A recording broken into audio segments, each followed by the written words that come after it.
Hello everyone, welcome back to this YouTube channel. आज है 3 अगस्त। इस सेशन में द हिंदू एडिटोरियल का वोकेबलरी कवर करते हैं। तो अगर आप किसी भी कॉम्पिटिटिव एग्जाम का प्रिपरेशन कर रहे हैं तो वीडियो लास्ट तक जरूर देखिएगा। चलिए वीडियो शुरू करते हैं। जल्दी से लाइक कर दीजिए और चैनल पे नए हैं तो जल्दी से चैनल को सब्सक्राइब कर लीजिए। साथ में पेन पेपर भी रखिएगा। जो भी वर्ड्स और कुछ एक्स्ट्रा बातें बताई जाती है उसे नोट डाउन करते रहिएगा। तो चलिए देखते हैं आज का वर्ड। पहला वर्ड है प्रॉम्प्ट। प्रॉम्प्ट की बात करें तो ये वर्ब की तरह काम कर रहा है। तो वर्ड के साथ साथ हम लोग ये भी देखेंगे कि ये कौन सा पार्ट्स ऑफ स्पीच है। और बहुत बार ऐसा होता है कि वर्ड्स के लास्ट में सफिक्स आता है जिसके थ्रू हम आइडेंटिफाई कर सकते हैं कि ये कौन सा पार्ट्स ऑफ स्पीच होता है।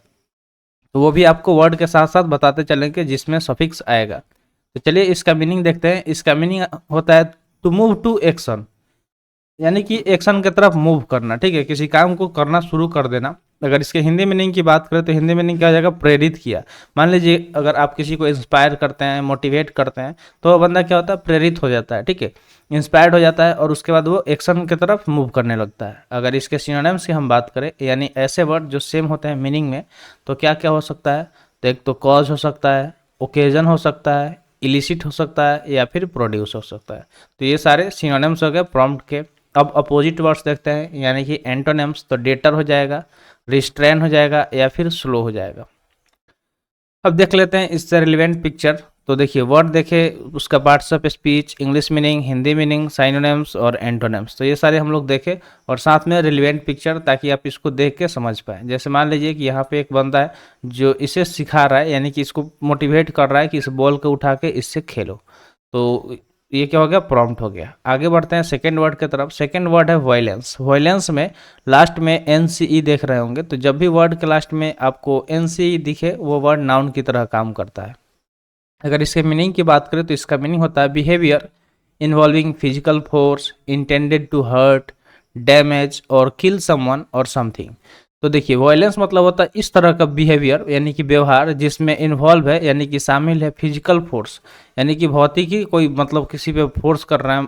इंटेंडेड टू हर्ट, यानी कि किसी को हर्ट करने का इरादा, किसी को डैमेज करना, किसी को जान से मार देना, तो उसको बोलते हैं वायलेंस, जिसका हिंदी मीनिंग हिंसा होता है। क्या होता है, हिंसा होता है।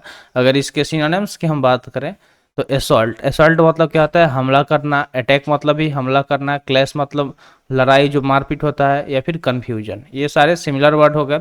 अगर हम इसके एंटोनिम्स की बात करें तो काम यानी कि शांत, हेल्थ मतलब स्वास्थ्य, काइंडनेस मतलब दयालुता, मेथड, ये सारे अपोजिट वर्ड हो जाएंगे। तो वायलेंस मतलब, मेथड मतलब क्या होता है, कोई चीज़ तरीका से करना। ठीक है, ना कि हिंसा से करना। जैसे देखते होंगे आप, बहुत बार देखे होंगे आसपास में जो थोड़ा सा पावरफुल है, बलवान है, जो थोड़ा सा बलवान है, जिसके पास पावर है, वो क्या करता है, किसी भी चीज़ को अपना हथियार लेता है, उस पर अपना कब्जा करने लगता है। तो अगर तो उसको हम लोग हिंसा बोलेंगे। क्या बोलेंगे, वायलेंस बोलेंगे। अगर आप कोई भी काम जो मेथड से कर रहे हैं, तरीके तौर तरीके से कर रहे हैं, तो वो क्या हो जाएगा, जस्ट इसका अपोजिट हो जाएगा, यानी कि उसको नॉन वायलेंस बोला जाता है।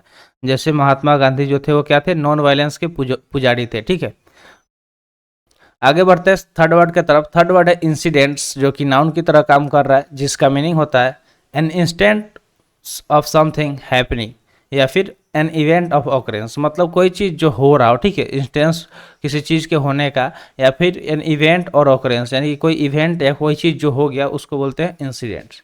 तो इंसिडेंट्स की बात करें तो इसका मीनिंग घटनाएं होता है। कोई भी जो घटना घट गया उसको इंसिडेंट्स बोलते हैं। अगर इसके सिनोनिम्स की बात करें तो सर्कमस्टांसेस, एपिसोड, इवेंट या फिर फैक्ट हो जाएगा। अगर इसके एंटोनिम्स की बात करें तो सेसेशन हो जाएगा, इनएक्शन हो जाएगा, इनएक्टिविटी हो जाएगा या फिर स्टॉपेज हो जाएगा। तो यहाँ पे कुछ चीज़ें नोट डाउन करने की वाली है। एक तो एनसी वाले वर्ड क्या होते हैं, नाउन होते हैं। ठीक है, ठीक है, ये वाला आपको नोट डाउन कर लेना है। और वर्ड के लास्ट में आई ओ एन दिखे तो वो नाउन की तरह काम करता है, या फिर आई टी वाई दिखे वो नाउन की तरह काम करता है। तो ये तीन चीज़ आपको नोट डाउन कर लेना है, एन सी, आई ओ एन और आई टी वाई, तीनों के तीनों नाउन सफिक्स है। जैसे आप यहाँ पे देख सकते हैं कि इस बंदे के साथ कोई इंसिडेंट हो गया, इस वजह से गिरा हुआ है। फोर्थ वर्ड की बात करें तो फोर्थ वर्ड है रिफरेंसेस। रिफरेंसेस यहाँ पे नाउन की तरह काम कर रहा है, एन सी आ गया। अगर इसके मीनिंग की बात करें तो इसका मीनिंग होता है द एक्शन ऑफ मेंशनिंग और एल्यूडिंग टू समथिंग।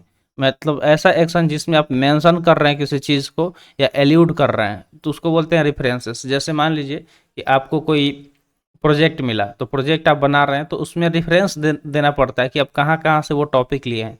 अगर आप नेट का हेल्प लिए हैं तो नेट का वेबसाइट का 2-4 नाम डाल देंगे। अगर कोई आप प्रेजेंटेशन बना रहे हैं, प्रोजेक्ट बना रहे हैं, तो उसको बोलते हैं रेफरेंसेस, यानी कि मेंशन करेंगे उस चीज़ को जहाँ से हम चीज़ें उठा रहे हैं, लिख रहे हैं। तो इसका हिंदी मीनिंग क्या हो जाएगा? संदर्भ हो जाएगा। अगर सिनोनिम्स की हम बात करें तो एल्यूजन, हिंट, इन्यूडो या फिर मेंशन, ये सारे सिमिलर वर्ड हो जाएंगे। एंटोनिम्स की बात करें तो अननॉलेज्ड, रिजेक्शन, डिस्ट्रस्ट या फिर डिसअप्रूवल, ये सारे अपोजिट वर्ड हो जाएंगे रेफरेंसेस के। जैसे आप यहाँ पे देख सकते हैं, तो मान लीजिए कोई चीज़ आप लिख रहे हैं और जो भी बुक से आप लिख रहे हैं तो उस बुक का को मेंशन कर सकते हैं, उसको रेफरेंसेस बोलते हैं। नेक्स्ट वर्ड दिया गया है कंडेमनिंग। कंडेमनिंग यहाँ पे वर्ब की तरह काम कर रहा है, जिसका मीनिंग होता है एक्सप्रेस कंप्लीट डिसअप्रूवल ऑफ, यानी किसी चीज़ को कंप्लीटली डिसअप्रूव करना, असहमति जताना, उसको बोलते हैं कंडेमनिंग, यानी किसी चीज़ को का निंदा करना, भला बुरा करना, आलोचना करना। अगर इसके सिनोनिम्स की हम बात करें तो कास्टिगेट, सेंसियोर, चाइड या फिर क्रिटिसाइज हो जाएगा। यहाँ पे आप एक चीज़ नोट कर रहे हैं, यहाँ पे सी से ही सब वर्ड है, कंडेम्ड, कास्टिगेट, सेंसियोर, चाइड या फिर क्रिटिसाइज। तो आप आसानी से इसे याद कर सकते हैं। अगर इसके एंटोनिम्स की हम बात करें तो अप्रूव, किसी चीज़ को अप्रूव कर देना, अनुमति दे देना, कॉम्प्लीमेंट यानी उसका तारीफ करना, लाउड यानी या फिर प्रेज मतलब प्रशंसा, लॉर्ड या प्रेज मतलब होता है किसी चीज़ का तारीफ करना, प्रशंसा करना, सराहना उसको, ठीक है। जैसे आप यहाँ पे देख सकते हैं कि ये क्या कर रहा है, बंदा कंडेम कर रहा है किसी चीज़, मतलब मान लीजिए कि ये बंदा कोई चीज़ प्रोजेक्ट यहाँ पे मान लीजिए लाया और सबको बता रहा है, लोगों को पसंद नहीं आया, तो वो क्या कर रहा है, इसको डिसलाइक कर रहे हैं, कंडेम कर रहे हैं, कास्टिगेट, सेंसियोर, चाइल्ड, कुछ भी बोल सकते हैं, ठीक है। तो चलिए होमवर्क का बात कर लेते हैं। तो होमवर्क में आपको यही बोलते हैं कि जो भी यहाँ पे आप वर्ड सीख रहे हैं, जो भी वर्ड बताया जा रहा है उसे तो नोट डाउन करते रहिएगा, और लास्ट में जब भी आपको टाइम मिले दिन में एक बार बैठिए 10-15 मिनट और सेंटेंस बनाइए। ज़रूरी नहीं है कि आप एक दिन में पूरा बनाएंगे, स्टार्ट कीजिए, 1 सेंटेंस 2 सेंटेंस बनाइए और उसे कमेंट सेक्शन में कमेंट कीजिएगा। ऐसे ही एक टाइम ऐसा आएगा जब आपको काफ़ी ज़्यादा इंटरेस्ट आएगा और आप ज़्यादा से ज़्यादा सेंटेंस बनाना सीख जाएंगे। नेक्स्ट वर्ड दिया गया है असॉल्टेड। असॉल्टेड यहाँ पे वर्ब की तरह काम कर रहा है, जिसका मीनिंग होता है make a physical attack on. तो अभी हम लोग जब कुछ टाइम पहले पढ़े थे तो वहाँ पे जो वायलेंस पढ़े थे उसमें असॉल्ट वर्ड भी यूज हुआ था एज ए सिनोनिम्स। तो अब असॉल्टेड मतलब होता है किसी पे फिजिकली अटैक करना, हमला करना, ठीक है। तो हिंदी मीनिंग हमला हो जाएगा। अगर सिमिलर वर्ड देखें तो एग्रेशन, ION आया है एग्रेशन में तो नाउन हो जाएगा। चार्ज, इनकर्जन, ION आया है, ठीक है। इन्वेजन, इन सब का मतलब होता है हमला करना, आक्रमण करना। अगर इसके एंटोनिम्स की बात करें तो रिट्रीट हो जाएगा, डिक्रीज हो जाएगा या फिर प्रेज हो जाएगा। तो ये सारे अपोजिट वर्ड हो गए। अब देखिए पिक्चर से आपको साफ साफ नजर आ रहा है, यहाँ पे ये बंदा क्या कर रहा है, अटैक कर रहा है, असॉल्ट कर रहा है इस औरत पे। नेक्स्ट वर्ड है एडमिटेड, जो कि वर्ब की तरह काम कर रहा है, जिसका मीनिंग होता है कन्फेस टू बी ट्रू और टू बी द केस, यानी किसी चीज़ को कन्फेस करना कि वो मतलब मान लेना कि वो सही है, ठीक है। या अगर इसके हिंदी मीनिंग की बात करें तो स्वीकृत, यानी किसी चीज़ को स्वीकृत कर देना, एक्सेप्ट कर लेना। अगर सिनोनिम्स की हम बात करें तो प्रोफेस्ड, एक्सेप्टेड, एक्नॉलेज्ड या फिर एफर्म्ड, ये सारे सिमिलर वर्ड हो जाएंगे। एंटोनिम्स की बात करें तो डिनाइड, किसी चीज़ को मना कर देना, डिस्क्लेम कर देना। डिसअलाउ मतलब क्या होता है, इनकार कर देना, मना कर देना। डिसऑर्ड, ये सारे अपोजिट वर्ड हो जाएंगे, जैसे आप यहाँ पे पिक्चर में देख सकते हैं। नेक्स्ट वर्ड की बात करें तो नेक्स्ट वर्ड है इंटरवेंशन। इंटरवेंशन में लास्ट में ION आया है, इसलिए नाउन की तरह काम करेगा। इसका मीनिंग होता है the act of interfering with the outcome or course especially of a condition or process. तो इंटरवेंशन मतलब होता है द एक्ट ऑफ इंटरफेयरिंग, यानी कि ऐसा काम जिसमें इंटरफेयर कर रहा है, दखल अंदाजी कर रहे हैं, हस्तक्षेप कर रहा है। विद द आउटकम ऑफ और कोर्स, यानी कि मान लीजिए कोई आउटकम आने वाला है उसके साथ या फिर कोई कोर्स के साथ, specially for a condition or process. तो किसी एक मतलब खासकर किसी एक कंडीशन या फिर प्रक्रिया के लिए आप अगर इंटरफेयर कर रहे हैं उसको इंटरवेंशन बोला जाता है, जिसका हिंदी मीनिंग हस्तक्षेप हो जाएगा। अगर सिनोनिम्स की हम बात करें तो इंटरफेरेंस हो जाएगा, मीडिएशन हो जाएगा या फिर आर्बिट्रेशन हो जाएगा। तो इंटरफेरेंस में NC आया है, मीडिएशन में ION आया है और आर्बिट्रेशन में ION आया है। तो चाहे NC हो या फिर ION हो, दोनों के दोनों क्या है, नाउन सफिक्स है, दोनों के दोनों नाउन सफिक्स है। ये चीज़ आपको नोट डाउन कर लेना है। एंटोनिम्स की बात करें तो कंबाइन हो जाएगा, कनेक्ट हो जाएगा या फिर ज्वाइन हो जाएगा, ठीक है। जैसे आप यहाँ पे पिक्चर में देख सकते हैं कि मान लीजिए इस बंदे के साथ कुछ गलत हो गया तो लोग उसमें क्या मतलब किसी के इंटरवेंशन की वजह से, किसी के हस्तक्षेप की वजह से। नेक्स्ट वर्ड है एक्सपेक्टेड, जो कि एडजेक्टिव की तरह काम कर रहा है, जिसका मीनिंग होता है रिगार्डेड एज लाइकली। कोई चीज़ जिसे रिगार्ड किया गया हो, मतलब एज लाइकली एक्सपेक्ट, यानी कि कोई एक वैल्यू, मतलब मान लीजिए एक्सपेक्ट करना। जैसे मान लीजिए कि अगर आपको बर्थडे पार्टी देना है, ठीक है, तो आप पहले एक्सपेक्ट करेंगे ना, अनुमान लगाएंगे कि कितना खर्चा हो सकता है, लगभग उस अराउंड में आप पैसे लेंगे घर वालों से, उसके बाद पार्टी करेंगे। तो इसका हिंदी मीनिंग क्या हो जाएगा, अपेक्षित, यानी कोई चीज़ जो एक्सपेक्ट किया गया, जो वैल्यू, उसको बोलते हैं एक्सपेक्टेड। सिनोनिम्स की अगर बात करें तो नॉर्मल, कन्वेंशनल, फैमिलियर या फिर हैबिचुअल हो जाएगा, ठीक है। तो जब वर्ड के लास्ट में ए एल दिखेगा, वो वर्ड एडजेक्टिव की तरह काम करेगा, क्योंकि ये ए एल जो होता है एडजेक्टिव सफिक्स होता है, ठीक है। यहाँ पे आप नॉर्मल में देख सकते हैं, कन्वेंशनल में या फिर हैबिचुअल में ए एल आया हुआ है। अगला एंटोनिम्स देख लेते हैं। तो इसमें एंटोनिम्स दिया गया अनअनाउंस्ड, अनहेराल्डेड, अनप्रेडिक्टेड या फिर अनएक्सपेक्टेड।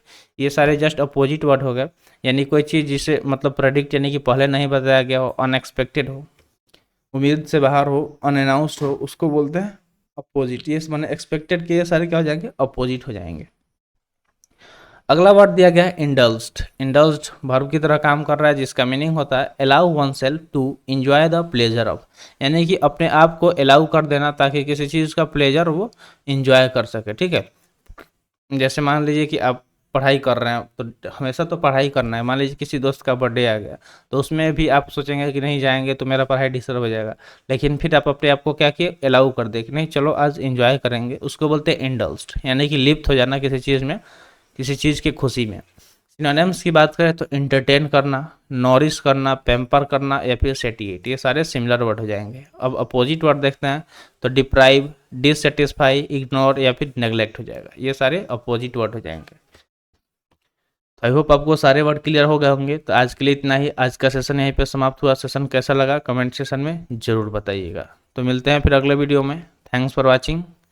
जय हिंद।